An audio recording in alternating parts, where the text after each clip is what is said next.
तो second colligative property है elevation in boiling point temperature. पहले हम बात करेंगे बॉइलिंग पॉइंट क्या होता है।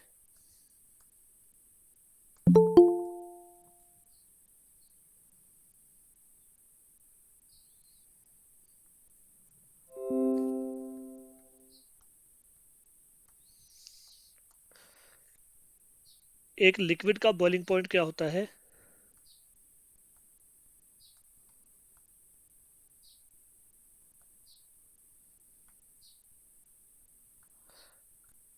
The temperature at which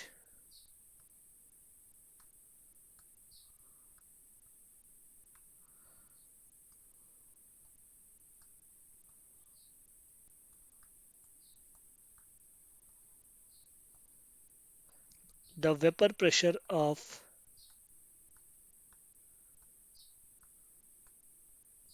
a liquid becomes equal to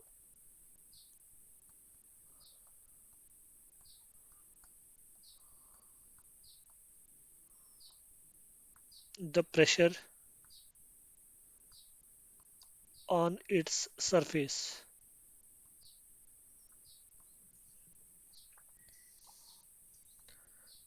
हम वेपर प्रेशर के बारे में पढ़ चुके हैं।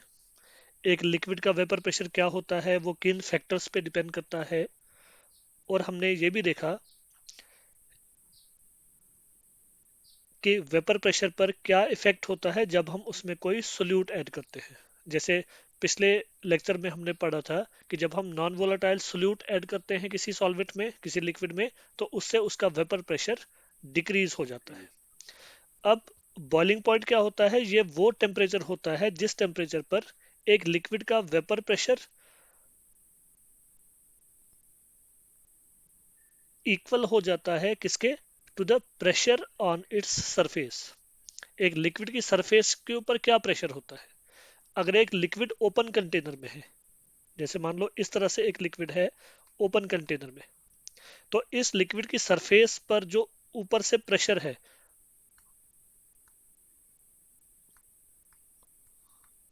वो किसके बराबर है? वो एटमॉस्फेरिक प्रेशर के बराबर है। ठीक। एक लिक्विड का जो वेपर प्रेशर होता है,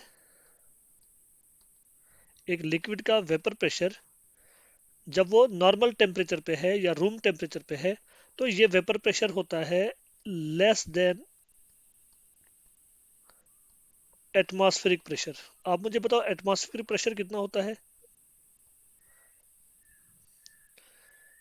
अगर हम सी लेवल की बात करें, सी लेवल पर एटमॉस्फेरिक प्रेशर कितना होता है? 1 एटमॉस्फेयर। ठीक है। और एक लिक्विड का जो वेपर प्रेशर है वो इस 1 एटमॉस्फेयर से कम होता है। अब जब हम इसका टेम्परेचर इंक्रीज करते हैं, एक लिक्विड का टेम्परेचर इंक्रीज करोगे तो what will happen to the vapour pressure? Liquid का इंक्रीज वेपर होगा, प्रेशर इंक्रीज हो वेपर प्रेशर जाएगा। कम हो जाएगा। नहीं, वेपर प्रेशर बढ़ जाता है टेम्परेचर से। बट जिस तरह ठीक का है। Temperature increase. बिल्कुल, अगर टेम्परेचर हम इंक्रीज कर दें तो लिक्विड का वेपर प्रेशर बढ़ने लगता है। अब जैसे मैंने आपसे कहा कि वेपर प्रेशर ओरिजिनली कितना था? 1 एटमॉस्फेयर से कम था, एटमॉस्फेरिक प्रेशर से कम था। अब हमने उसका टेम्परेचर बढ़ाना शुरू कर दिया, उसका वेपर प्रेशर भी बढ़ रहा है। अब एक टेम्परेचर ऐसा भी पहुंचेगा जिस वक्त ये वेपर प्रेशर एटमॉस्फेरिक प्रेशर के बराबर हो जाएगा। और जैसे ही जिस टेम्परेचर पर लिक्विड का वेपर प्रेशर एटमॉस्फेरिक प्रेशर के बराबर हो गया, उस टेम्परेचर पर वो लिक्विड बॉयल होना शुरू हो जाता है। ठीक है। जैसे हम देखते हैं वाटर का बॉइलिंग पॉइंट, जो उसका नॉर्मल बॉइलिंग पॉइंट है वो कितना है? 100 डिग्री सेल्सियस। 100 या डिग्री अगर हम सेल्सियस। केल्विन में कहें तो ये बनता है 373.15 केल्विन, जिसको हम अप्रोक्सीमेटली 373 ही लिखते हैं। ओके। इसका क्या मतलब है? वाटर का बॉइलिंग पॉइंट अगर 100 डिग्री सेल्सियस है, इसका मतलब है at 100 degree Celsius the vapour pressure of water becomes equal to the atmospheric pressure, that is 1 atmosphere, अगर सी लेवल की हम बात करें तो। अब अगर अगर मैं कहूं आपसे कि बताओ वाटर जब नॉर्मल टेम्परेचर पर है, मतलब रूम टेम्परेचर पर है, तो उस वक्त उसका वेपर प्रेशर कितना होगा? क्या 1 एटमॉस्फेयर होगा या उससे कम या उससे ज्यादा? कम होगा। उससे कम होगा सर। ऑफ कोर्स कम होगा। और जब हम उसका टेम्परेचर बढ़ाएंगे तब वो बढ़ के अल्टीमेटली 100 डिग्री सेल्सियस पर जाकर कितना हो जाएगा? 1 एटमॉस्फेयर हो जाएगा, और इसलिए 100 डिग्री सेल्सियस पर वाटर बॉयल होना शुरू हो जाता है। ठीक है, ये तो हो गया कि boiling point of a liquid या बॉइलिंग पॉइंट किसी भी लिक्विड का हम बात करें, सोल्यूशन की बात करें, वो क्या होता है, वो हम in terms of vapour pressure define कर सकते हैं। अब क्वेश्चन है कि अगर हम एक नॉन वोलेटाइल सोल्यूट ऐड कर दें,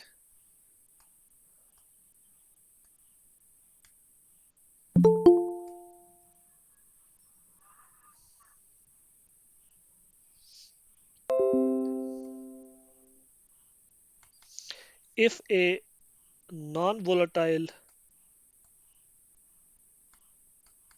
solute is added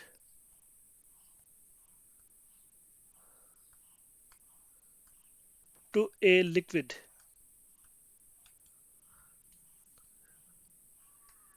मतलब सॉल्वेंट, बताइए क्या होता है? वेपर प्रेशर डिक्रीज होगा sir. Yes, it's vapour pressure decreases. अब अगर वेपर प्रेशर डिक्रीज हुआ तो उससे बॉइलिंग पॉइंट पे क्या इफेक्ट होगा? बॉइलिंग पॉइंट भी डिक्रीज होगा सर। अच्छी तरह सोच के बताओ। इंक्रीज होगा सर, क्योंकि हमें फिर ज्यादा सर करनी जरूरत बिल्कुल सही, पड़ेगी। द बॉइलिंग पॉइंट इंक्रीजेस, क्योंकि अगर वेपर प्रेशर कम हो गया तो उसको फिर एटमॉस्फेरिक प्रेशर तक लेके जाने में ज्यादा हीट करना पड़ेगा ना पहले से। पहले वेपर प्रेशर ज्यादा था जब प्योर ओके। लिक्विड था, प्योर सॉल्वेंट था, उसको 1 एटमॉस्फेयर तक लेके जाने में थोड़ा कम गैप था। अब चूंकि वेपर प्रेशर कम हो गया तो उसको 1 एटमॉस्फेयर तक लेके जाने के लिए अब ज्यादा गैप बढ़ गया। उस ज्यादा गैप को पूरा करने के लिए हमें ज्यादा हीट करना पड़ेगा, ज्यादा टेम्परेचर देना पड़ेगा, इसलिए बॉइलिंग पॉइंट इंक्रीज हो गया। ये जो इंक्रीज इन बॉइलिंग पॉइंट हुआ, इसी को हम कहते हैं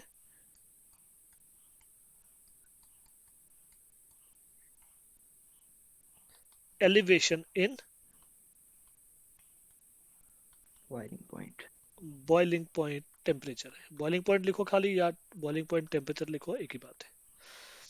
ठीक है, तो when non-volatile solute is added to a liquid or to a solvent, its vapor pressure decreases, and because of that, boiling point also increases.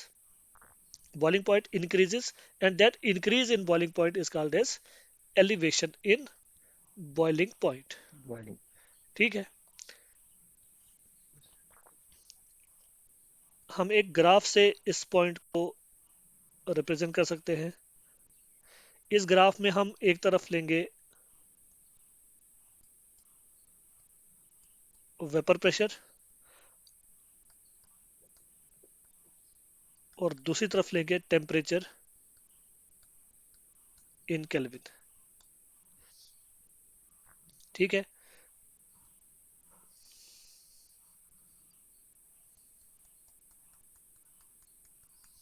ये जो मैंने डैश्ड लाइन बनाई है, ये एटमॉस्फेरिक प्रेशर को एक्सप्रेस कर रहा है। इसका मतलब 1 एटमॉस्फेयर को ये रिप्रेजेंट करता है। अब देखिए,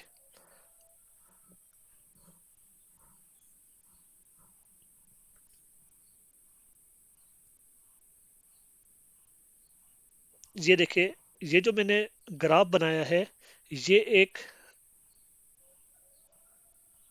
प्योर लिक्विड के लिए है, मतलब सॉल्वेंट के लिए है। इस सॉल्वेंट में आप देख सकते हैं जैसे जैसे टेम्परेचर बढ़ रहा है वेपर प्रेशर भी बढ़ रहा है ना? इस ग्राफ, ये ग्राफ अपवर्ड्स है ना, इसका मतलब temperature is increasing, vapour pressure is also increasing. और एक पॉइंट है, ये देखो, ये पॉइंट है, इस पॉइंट पर इस सॉल्वेंट का वेपर प्रेशर किसके बराबर हो गया है? 1 एटमॉस्फेयर के एटमॉस्फेरिक बराबर। One atmospheric, yes, atmospheric pressure के बराबर।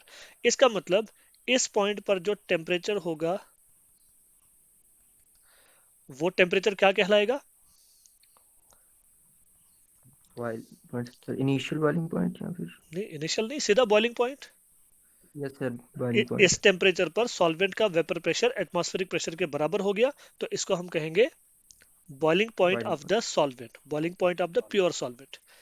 इस पॉइंट को इस पॉइंट पर जो टेम्परेचर है, इसके लिए अब हम लिखेंगे T B. B stands for boiling, तो टी बी का मतलब है बॉइलिंग टेम्परेचर, और इसके ऊपर हम नॉट का सिंबल लगा देते हैं। नॉट इसलिए क्योंकि प्योर सॉल्वेंट की बात हो रही है। ठीक, अब हम बात करेंगे सॉल्यूशन की। एक सॉल्यूशन जिसमें हमने नॉन वोलेटाइल सोल्यूट ऐड कर दिया है, उस सॉल्यूशन के लिए अब ग्राफ कुछ इस तरह से बनेगा। अब ये जो कर्व है, ये सॉल्यूशन की कर्व है, ये सॉल्यूशन का ग्राफ है।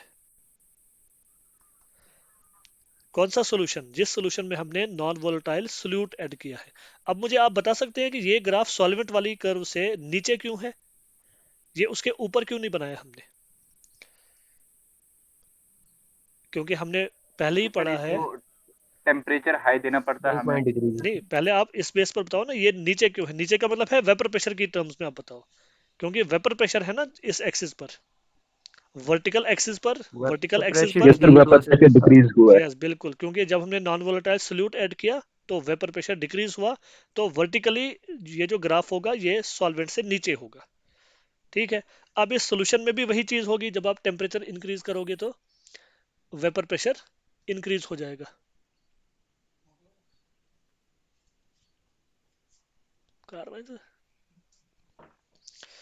ओके,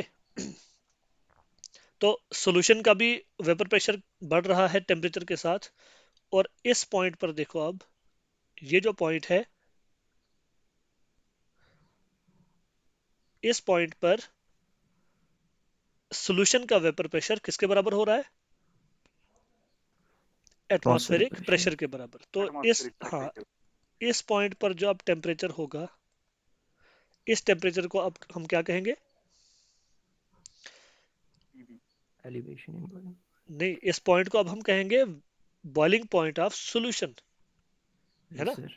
इस टेम्परेचर देखो, यस सर। इस टेम्परेचर पर सॉल्यूशन का वेपर प्रेशर एटमॉस्फेरिक प्रेशर के बराबर हो गया, तो इसको हम कहेंगे boiling point of the solution. उसके लिए हम टी बी लिखेंगे।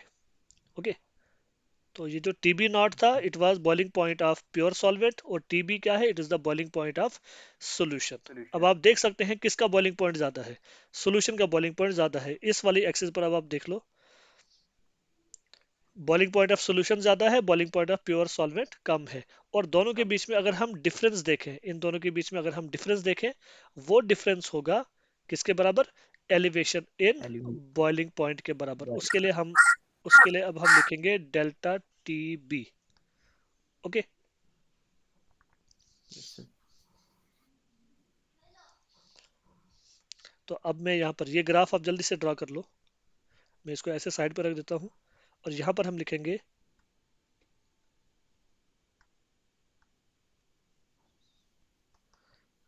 The elevation in boiling point delta T B किसके बराबर है? T B minus minus T B TB naught. Naught. Okay, और ये टी बी क्या है, इसका जरा लिख लेना आप। डेल्टा टी बी को तो मैंने कहा elevation in boiling point, but what is T B? Yes, pure boiling point of solvent. Solution. नहीं, प्योर प्योर सॉल्वेंट नहीं, सॉल्वेंट सर। नहीं नहीं नहीं नहीं। प्योर, नहीं नहीं सर, सोल्यूशन का सर। हाँ, boiling point of boiling solution. T, boiling point. हाँ, बॉइलिंग पॉइंट ऑफ सॉल्यूशन। कैसा solution? Containing non volatile solute. Solute. और टी बी नॉट क्या है? This is the boiling point of pure pure solvent, solvent. Pure solvent. सा- okay, और TB हमेशा ज्यादा होगा टीबी नॉट से। अगर एक नॉन वोलेटाइल सोल्यूट आप डालेंगे किसी सॉल्यूशन में, उसका सॉल्यूशन का बॉइलिंग पॉइंट हमेशा ज्यादा होगा as compare to pure solvent. तो ये आ गया delta TB elevation boiling point कितना है। अब देखो, जितना ज्यादा हम सोल्यूट ऐड करेंगे किसी सॉल्वेंट में, उतना उसका वेपर प्रेशर डिक्रीज होगा, और उतना ही ज्यादा उसका बॉइलिंग पॉइंट इंक्रीज होगा। राइट? Yes sir. अब हमने देखा कि ये जो एलिवेशन इन बॉइलिंग पॉइंट है, इसकी वजह क्या है ना? इसकी वजह क्या है? Why boiling point is increasing? Because vapour क्योंकि प्रेशर सर इज जो decreasing. Because vapour decreasing. Pressure is decreasing, यही रीजन है ना? ठीक है, तो हम कह सकते हैं ये जो एलिवेशन इन बॉइलिंग पॉइंट है,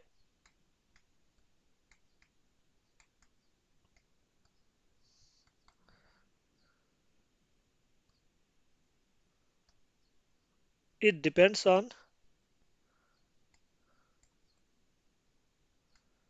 the decrease in vapor pressure। मैंने कहा ना कि जितना ज्यादा वेपर प्रेशर डिक्रीज होगा, उतना ज्यादा बॉइलिंग पॉइंट इंक्रीज होगा। तो मैं ऐसे कह सकता हूं कि ये जो डेल्टा टी बी है, इट डिपेंड्स ऑन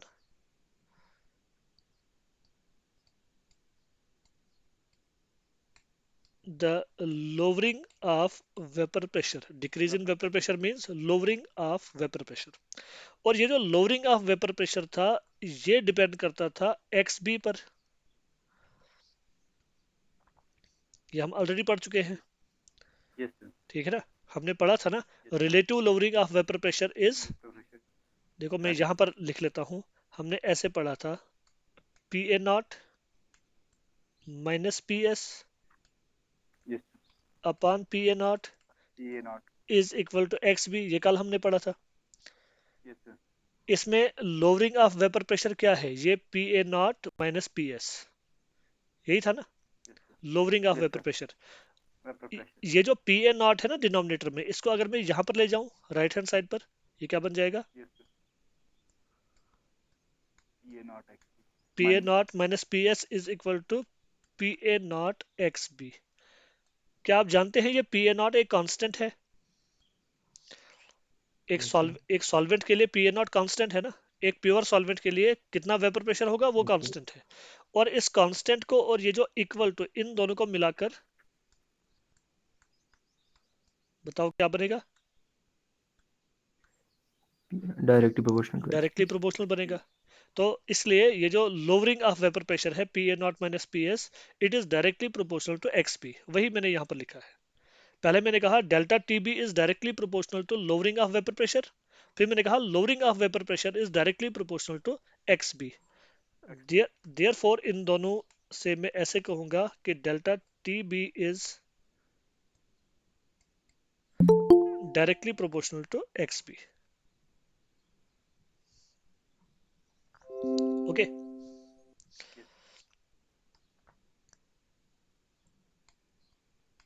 अब इसको आप इक्वेशन फर्स्ट रख लो, delta T B is directly proportional to X B, that is mole fraction.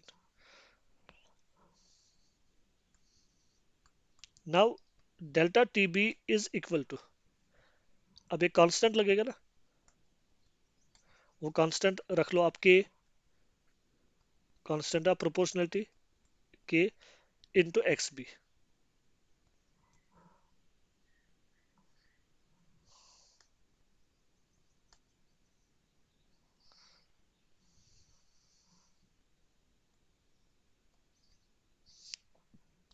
Okay,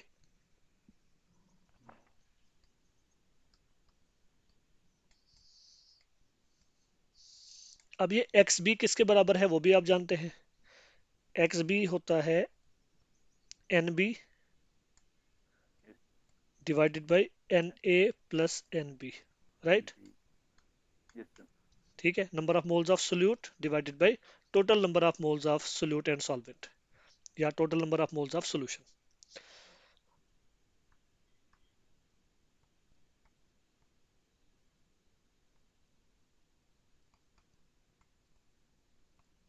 for a very dilute solution,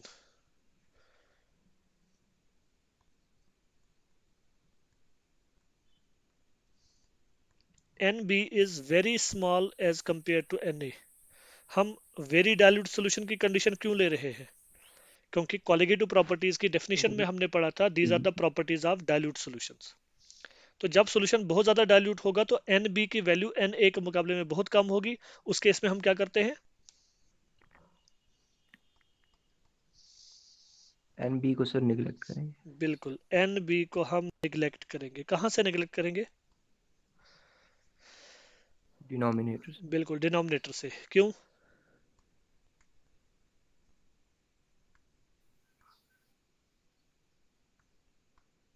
denominator से ही क्यों? न्यूमरेटर में से क्यों नहीं? एन बी तो दोनों जगह है। क्योंकि सर एन ए के कंपैरिजन में सर एन बी बहुत हाँ, छोटा है बिल्कुल सर। बिल्कुल, ये एन ए के कंपैरिजन में बहुत छोटा है, इसलिए एन ए के सामने इसको हम निगलेक्ट कर देंगे। एन ए में अगर हम एन बी ऐड करेंगे उससे कोई ज़्यादा फर्क पड़ने वाला नहीं है, because N B is very small as compare to N A, right. ठीक है, अब इसको निगलेक्ट कर देंगे तो हमें इक्वेशन सेकंड से क्या मिलेगा? We will get delta T B is equal to K into N B upon N A. अब इसकी जो राइट हैंड साइड है इसको थोड़ा सा और हम सिंप्लीफाई करते हैं।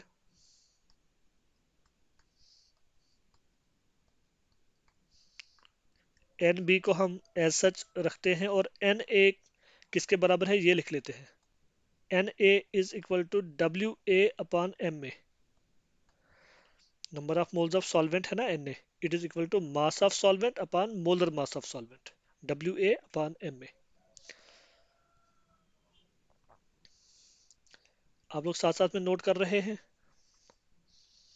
Yes, sir. Yes sir. Okay, अब देखिए के इंटू एन बी, और ये जो डिनोमिनेटर में अब W A upon M A था इसको हम ऊपर लेकर आते हैं तो ये बन जाएगा M A upon W A.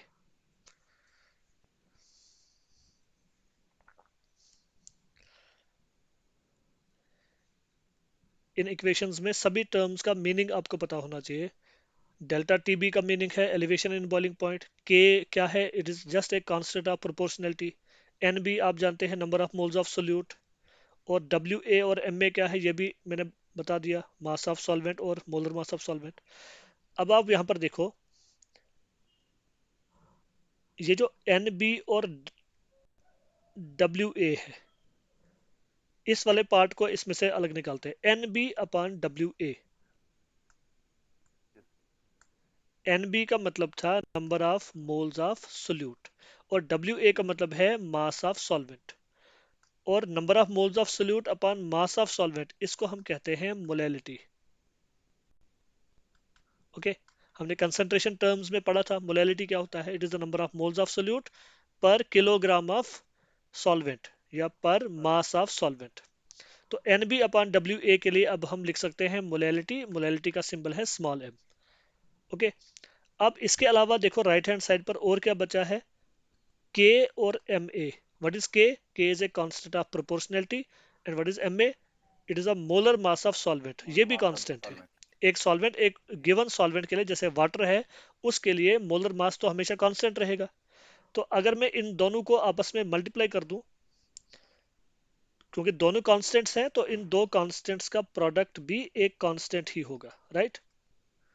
और उस कांस्टेंट के लिए अब हम यहां पर लिख रहे हैं के बी। ओके, ये के बी कहां से निकला? के और एम ए को मल्टीप्लाई करके हमें हासिल हुआ के बी। और ये जो N B upon W A है यहां से हम हासिल करेंगे मोलैलिटी, उसके लिए हम लिखेंगे स्मॉल एम। ये मिल गई हमें equation number, I think second second आ रही है। ऊपर जो इक्वेशन थी उसको नहीं, इक्वेशन सेकंड तो आ गया है, इसको हम इक्वेशन थर्ड। इक्वेशन थर्ड लिख देते हैं। चलिए, हमें इक्वेशन थर्ड मिल गई। इस इक्वेशन को हम थोड़ा एक और तरीके से लिख सकते हैं। हम ऐसे लिख सकते हैं delta T B is directly proportional to M molality. Okay, क्योंकि के बी कॉन्स्टेंट है, इक्वल टू और के बी को मिलाकर हम प्रोपोर्शनलिटी का साइन लगा देते हैं। तो इक्वेशन फोर से हमें क्या मिला कि जो एलिवेशन इन बॉइलिंग पॉइंट है ये डायरेक्टली प्रोपोर्शनल है किसके? Molality of Molality. सॉल्यूशन के। Solution. Okay, equation number three में जो एक कांस्टेंट हमने लिखा के बी, इस कांस्टेंट को हम कहते हैं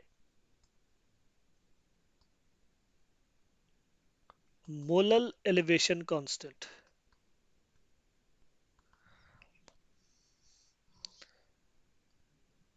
इसका एक और दूसरा नाम भी है,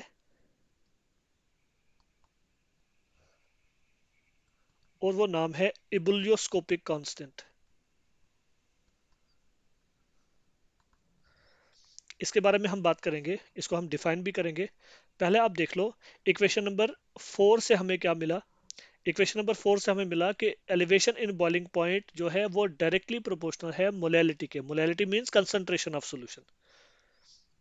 तो जो भी क्वांटिटी या जो भी प्रॉपर्टी मोलर कंसंट्रेशन के या मोलर कोई किसी भी तरह की कंसंट्रेशन हो, कंसंट्रेशन ऑफ सोल्यूट पे डिपेंड करे, उस प्रॉपर्टी को हम क्या कहते हैं? Colligative property. कॉलिगेटिव ठीक है प्रॉपर्टी। ना? तो हम इक्वेशन यस 4 से हम बता सकते हैं कि since elevation in boiling point,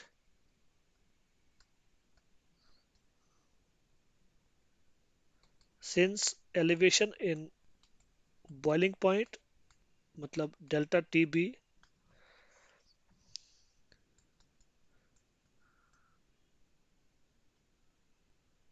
is proportional to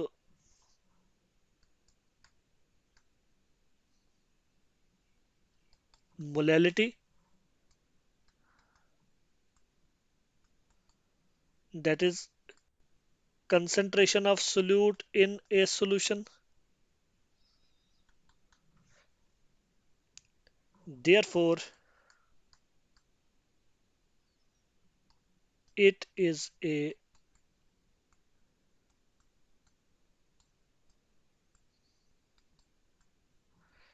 colligative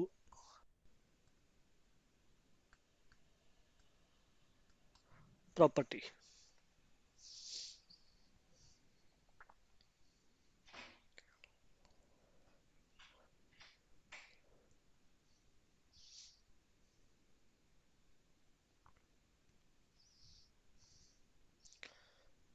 तो सबसे पहला पॉइंट जो हम प्रूव करना चाहते थे कि एलिवेशन इन बॉइलिंग पॉइंट एक कॉलिगेटिव प्रॉपर्टी किस तरह से है, वो हमने प्रूव कर दिया with the help of equation 4। दूसरी बात जो मैंने अभी आपसे कही कि ये जो मोलल एलिवेशन कांस्टेंट है के बी, ये क्या होता है, ये किसके बराबर होता है, इसको हम डिफाइन कैसे करेंगे। अब जरा आप इक्वेशन 3 को देखिए।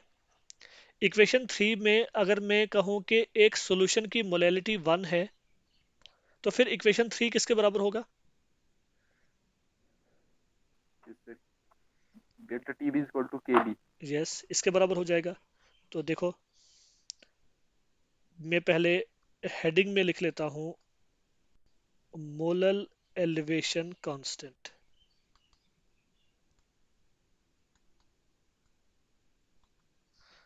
मोलल एलिवेशन कांस्टेंट के बी, हम इसके बारे में बात करना चाहते हैं। तो हम स्टार्ट करेंगे। We know that delta T B is equal to K B into M, from equation third था ना ये। Now if molality of a solution is equal to 1 mole per kg, molality का यूनिट होता है मोल पर KG. तो if molality of a solution is 1 mole per kg, then delta tb will become equal to kb into 1, या मैं ऐसे लिख दूंगा सीधा कि kb is now equal to delta tb। Molar elevation constant जिसको हमने नाम दिया था वो किसके बराबर है? It is equal to the elevation in boiling point. Boiling point लेकिन कब? किस सॉल्यूशन के लिए? एक सॉल्यूशन जिसकी मोलैलिटी की 1 है, मोलैलिटी मतलब गिवन वन। जिसमें हमने 1 मोल सोल्यूट डिसॉल्व किया है 1 किलोग्राम सॉल्वेंट में। तो यही हम लिखेंगे as definition of molar elevation constant. तो अब हम लिखेंगे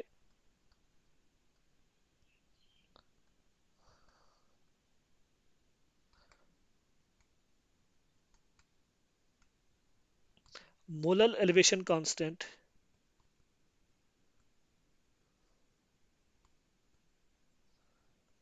is defined as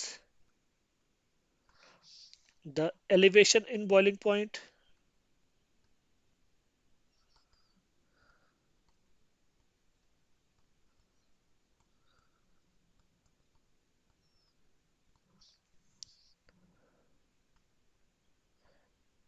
for a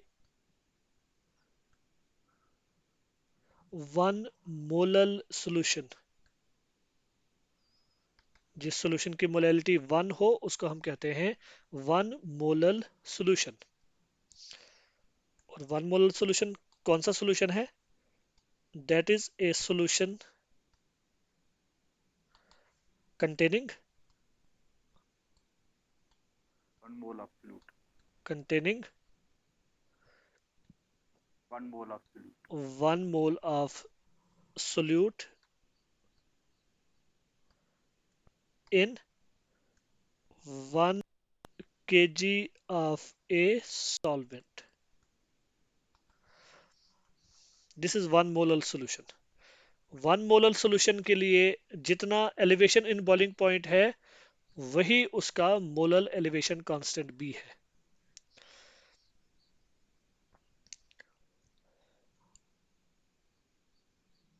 अब ये जो मोलर एलिवेशन कांस्टेंट है, क्या ये एक यूनिवर्सल कांस्टेंट है? क्या इसकी वैल्यू सभी सब्सटेंसेस के लिए सेम है?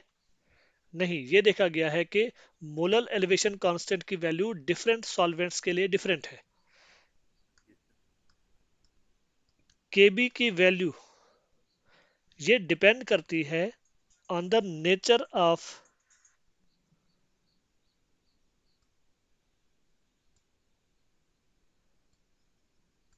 it depends on the nature of solvent.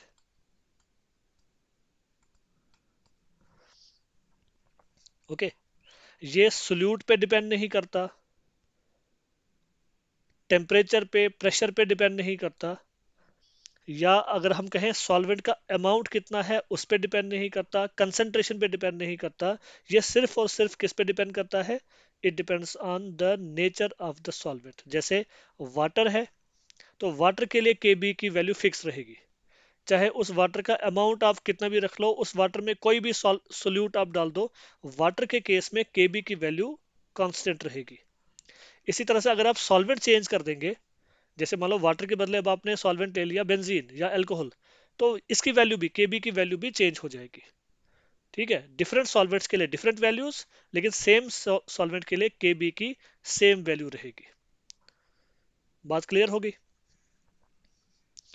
इसके बारे में कई बार क्वेश्चन आता है ऑब्जेक्टिव टाइप में या मल्टीपल चॉइस में कि बताओ मोलर एलिवेशन कांस्टेंट किस बात पे डिपेंड करता है। तो वहां पर कई ऑप्शंस होंगी, जैसे अमाउंट ऑफ सॉल्वेंट होगा, नेचर ऑफ सॉल्वेंट होगा, नेचर ऑफ सोल्यूट होगा, टेम्परेचर होगा। लेकिन आपने याद रखना है it is only dependent on the nature of solvent. ठीक है ना? Yes, sir. अब ये जो केबी है, इसको हम कैलकुलेट करने के लिए, एक तो हमने ये देख लिया कि हम अगर हम एक मोलर सॉल्यूशन बना दें, उसमें हम देखें कितना एलिवेशन इन बॉइलिंग पॉइंट हो रहा है। जैसे मान लो आपने वाटर का बॉइलिंग पॉइंट तो आप पहले से ही जानते हैं 100 डिग्री सेल्सियस है, और आपने उसमें सपोज 1 मोल सोल्यूट डाल दिया। ओके, 1 मोल सोल्यूट डाल दिया 1 केजी सॉल्वेंट में, और फिर आप दोबारा चेक करो इसका बॉइलिंग पॉइंट कितना है। जितना वो इंक्रीज हुआ होगा वही होगी ना डेल्टा टीबी, और वही हो गया केबी के बराबर। लेकिन केबी को कैलकुलेट करने के लिए एक और तरीका है, वो आप नोट कर लो, उसमें थर्मोडायनेमिक कंसिडरेशन से कैलकुलेशन किया जाता है, और वो है KB is equal to M R TB square divided by enthalpy of vaporisation into 1000।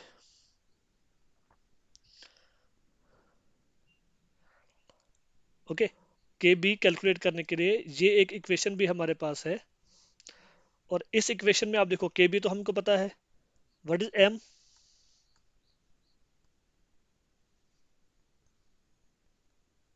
Molarity. No, यहाँ पर एम मोलैरिटी Molar नहीं mass. है, it is the molar mass of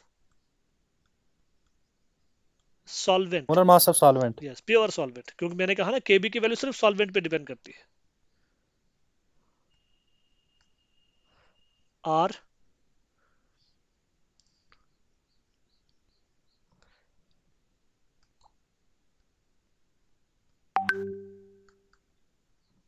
gas constant. यस, R is the gas constant. इसकी value आप जानते होंगे 8.314 होती है। टीबी, मुझे आप बताओ यहाँ पर टीबी का क्या मतलब है?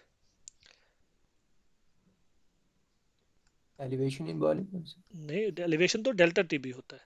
TB is the boiling point, लेकिन बॉइलिंग पॉइंट किसका?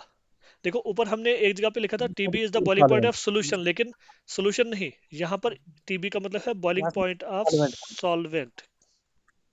Pure solvent. ठीक है, Pure solvent, boiling sir. Point of the pure solvent. ठीक। Yes, sir. और ये जो डेल्टा एच मैंने लिखा है, delta H V A P, it the enthalpy of vaporization. Yes, sir. Latent heat of vaporization of per mole of the solvent. Yes, enthalpy of vaporization, उसी को हम लेटेंट हीट ऑफ वेपराइजेशन भी कहते हैं। Enthalpy of vaporization of, Yes, sir. ये भी solvent. Okay. Yes, sir. Per mole of solvent. हाँ, असल में यहाँ पर जो एंथैल्पी ऑफ वेपराइजेशन है, it is in kilo joules per ग्राम।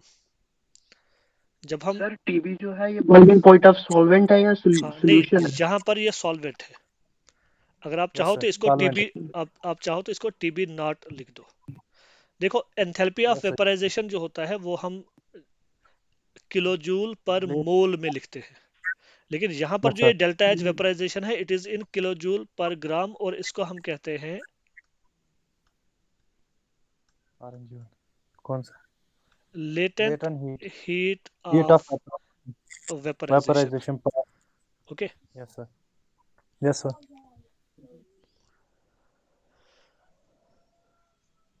तो ये आ गया केबी के बारे में।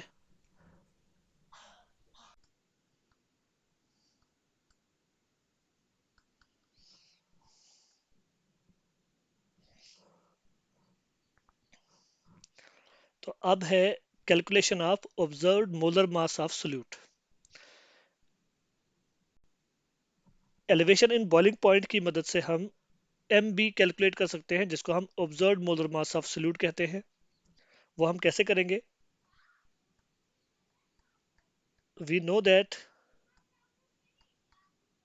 Delta T B is equal to K B into M. ये हमारी इक्वेशन नंबर 4 थी। अब इक्वेशन 4 में आप देखें, मोलैलिटी m किसके बराबर है? We know that molality is equal to number of moles of solute divided by weight of solvent और मास ऑफ सॉल्वेंट, और ये मास ऑफ सॉल्वेंट होता है in the units of kilogram. ठीक है।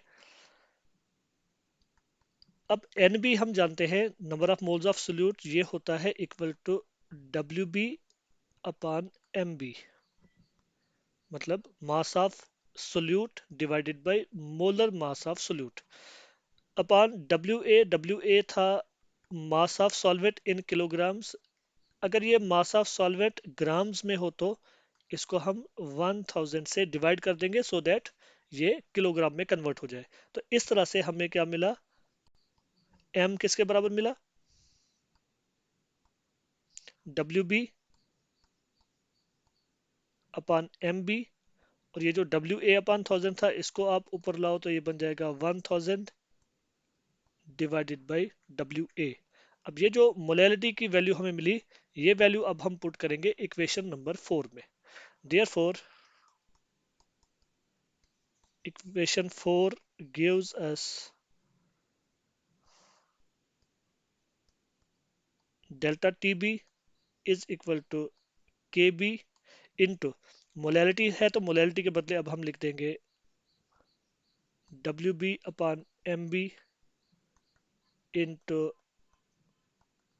1000 अपॉन डब्ल्यू ए।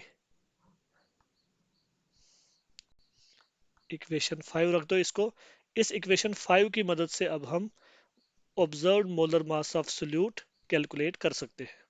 तो अब हम लिखेंगे with the help of equation 5 we can calculate mb, and what is mb? It is the observed molar mass of the solute.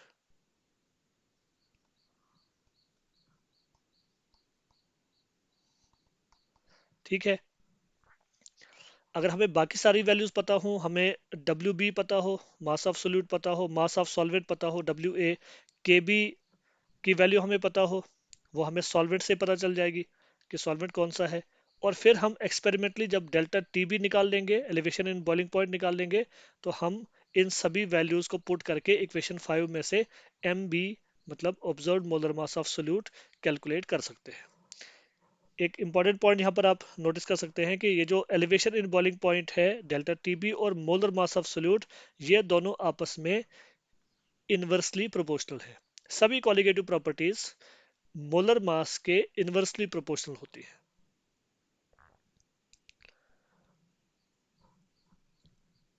अब ये जो ऑब्जर्व्ड मोलर मास है, ये ऑब्जर्व्ड मोलर मास एक्चुअल मोलर मास के बराबर कब होगा, उसकी कंडीशंस भी हम देख लेते हैं।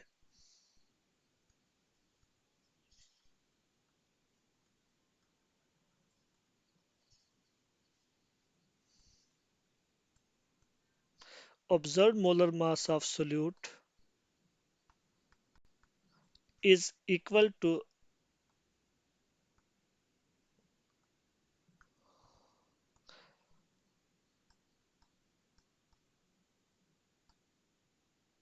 the actual molar mass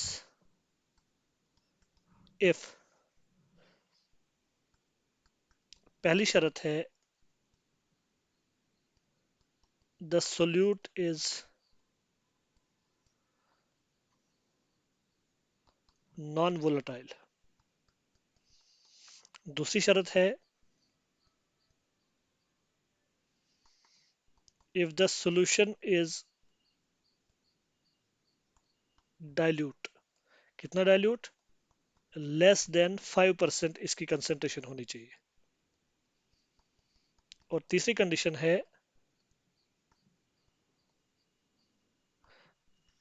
if the solute behaves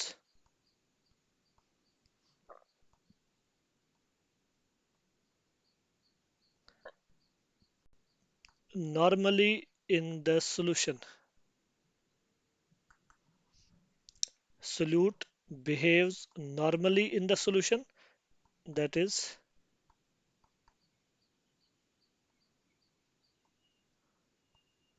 it does not undergo